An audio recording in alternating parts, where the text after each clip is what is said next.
Welcome to Taiwan Talk. I'm Sheree Felice, and this week I am joined by Holly Warlick, a member of the U.S. Basketball Hall of Fame and the former head coach for the University of Tennessee women's basketball team, as well as Carol Jue, Chapman University's women's basketball head coach and the first Chinese-American head basketball coach in the NCAA.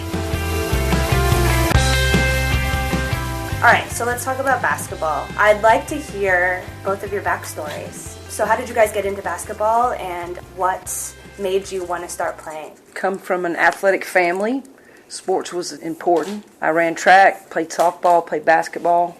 Went to the University of Tennessee on a track scholarship and walked on the basketball team because I had a great love and passion for basketball.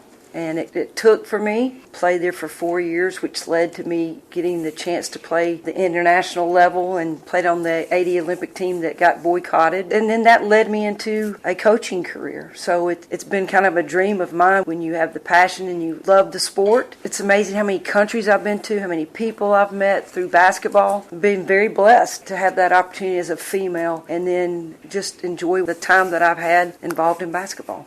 Got exposed to it at 2-3 years old, where my dad used to play in the back with my cousins. We used to live next door, and the ball would go over, and they would say, they used to call my Chinese name, "You can't go get the ball."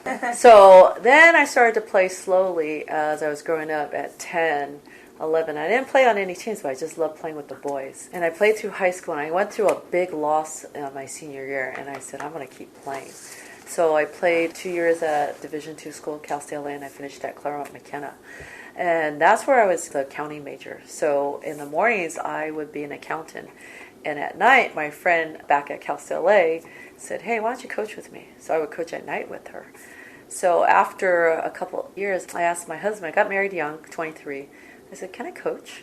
So I went into teaching. I would coach at night there, and then I went back to my alma mater at Claremont, where our head coach went to a sabbatical. Then I was the head coach 1 year.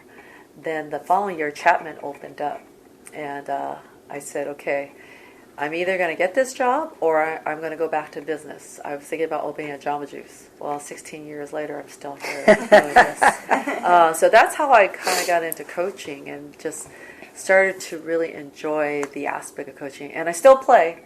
I'm 50, and I play in an over 40 league with my sister and a lot of friends. So I coach all the way through. How I coach my boys, my 13 and 17-year-old, my 40 and over team. We all run the same plays, run the hard defense, and everybody thinks I'm a crazy maniac. And I coach my Chapman women's basketball the same way, too. So some people can say I'm a little crazy. I love that.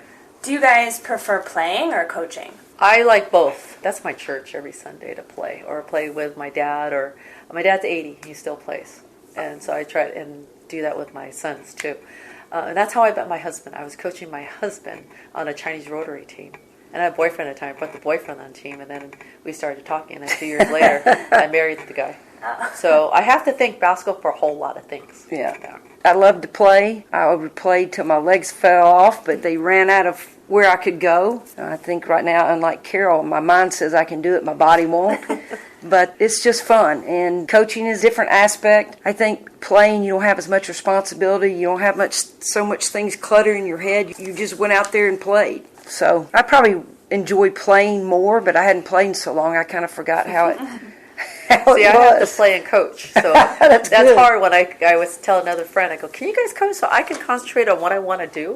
What would you say basketball taught you, and what could basketball teach young girls who want to go into the field? Mm-hmm. Well, number one, discipline. Sports, you have discipline. In your life, you have discipline. Any job, you have discipline. Puts you in situations where you have to learn to handle, obviously, the positive, but the negative. So it prepares you for life. And I think most people would say that anybody that's been in sports, especially in women, is a stepping stone for leadership. And you got to understand working with other people. It's not just about you. You've got to handle a team. You've got to handle somebody telling you, no, we're not doing it that way. And sometimes that's hard. But the camaraderie, it teaches you loyalty, just hard work, what kind of hard work, where it leads, all aspects of life. And it's huge. You understand you're growing up quickly before your eyes and you don't even know it because of the game of basketball. Like I always tell my players, I said, yeah, I know it's finals. I know you're tired. I know, but in the real world, how are you going to tell your boss, I can't go to work today because, I stayed up with my churro and that. Well, who's going to pay the bills? Yeah. Who's going to pay that car payment or, mortgage? How are you going to do that? You have to be able to take those conditions and then put them in a different dynamic later.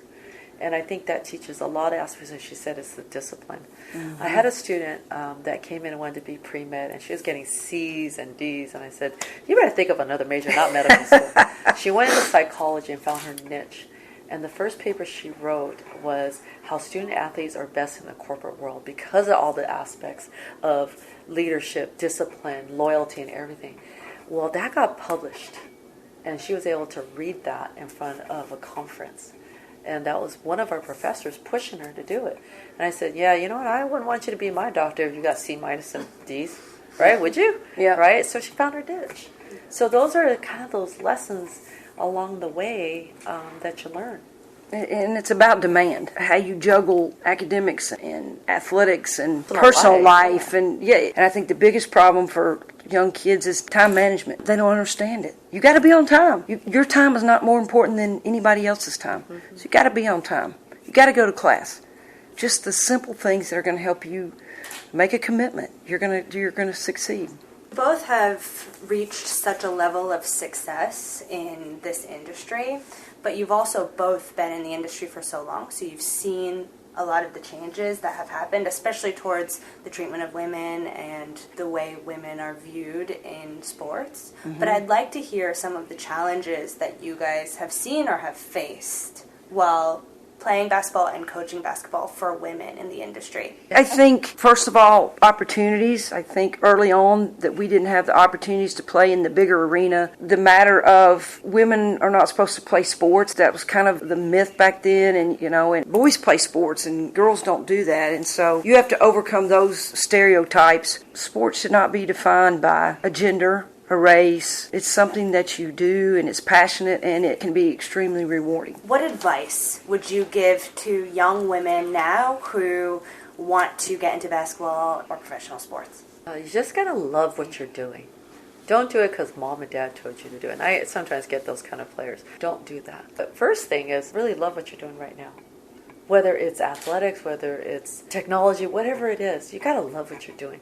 Because if you don't, then you don't have the passion. Decide what you want. If it's basketball, then you do it. Don't let anybody talk you out of it either. If that's your dream, then you do it. Because it is about you. It's one time you can be selfish. You make a decision on what you want to do in your life. And it needs to be a great decision because the opportunities are out there. Just go for it. You're going to suffer defeat. There's not too many people that can say at the end of the year that we won. That group is really, really small. But the other ones that compete, you go with it, and then next year you got to get better. So it's not always about success, but it's handling the defeats and aiming at a higher direction or what you want to do with it. But don't let anybody talk you out of something that you love. Because if you're going to do it, you need to do it with a tremendous amount of passion. If you don't, then you don't need to do it. And the last thing, don't just go one for right now. Go for it all because the other sports help train the body to be better. Play everything and have fun doing it. That's the big thing. And love that camaraderie. Absolutely. That's it for this week's episode of Taiwan Talk. I'd like to thank Holly Warlick and Carol Jue again for joining me. Don't forget to tune in next week for an all-new episode. As always, remember to take care of yourselves. I'm Sheree Felice.